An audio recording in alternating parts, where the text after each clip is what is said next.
Hello guys! Ito nga dumating ng ating hinihintay at inaabangan ng mga luxury scents ng Bath and Body Works. Dating na sa Amerika, ngayon nasa Canada na.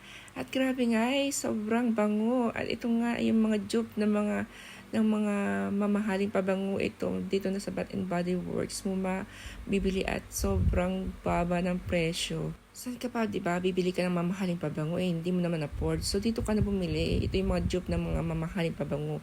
Marami kang pagpipilian. Diyan si Covered in Rose, si Pink Obsessed, at saka si Oh Cherry. At meron din si Petal Parade at si Getaway Soray. At dito naman tayo sa ibang scents. At guys, ito nga si Viva Vanilla at ang bango niya grabe. Ito yung pinaka-top kong scent sa kanila. Ang bango niya grabe. So ito naman si If You Must, grabe mabango din to guys. At ito si Lost in Sandal. So kayo na lang mamimili kung anong bet nyo mga amoy or bilhin nyo na silang lahat.